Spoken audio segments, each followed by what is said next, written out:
এখানে আপনি শূন্য থেকে যেই ছোট একটি দাগ দেখতে পাচ্ছেন, এই প্রতি দাগকে 10 ফিট ধরতে হয়। অর্থাৎ আপনি যখন 16 ইঞ্চিতে 1 মাইল শীট পরিমাপ করবেন এবং 16 ইঞ্চিতে 1 মাইল স্কেল দিয়ে পরিমাপ করবেন, অর্থাৎ 330 স্কেল দিয়ে পরিমাপ করবেন, তখন আপনাকে অবশ্যই এই ছোট এক দাগকে 10 ফিট ধরতে হবে। আপনারা এখানে যে শীটটি দেখতে পাচ্ছেন, এই শীটটির স্কেল পরিমাপ হচ্ছে 16 ইঞ্চিতে 1 মাইল। অর্থাৎ এই শীটটির যখন আপনি কোনো জমি পরিমাপ করবেন বা কোনো প্লট পরিমাপ করবেন, তখন আপনাকে অবশ্যই স্কেলে 16 ইঞ্চিতে 1 মাইল ধরে পরিমাপ করতে হবে।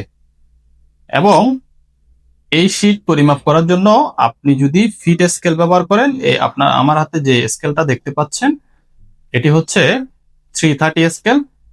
অর্থাৎ এই স্কেলও আপনার 16 ইঞ্চিতে 1 মাইল, এটাকে 330 স্কেল বলা হয়। এখন এই স্কেল দিয়ে আপনি যদি এই শীটটি পরিমাপ করতে যান, অর্থাৎ 16 ইঞ্চিতে 1 মাইল শীট পরিমাপ করতে যান, সেই ক্ষেত্রে সেই স্কেলের পরিমাপটা বুঝতে হবে।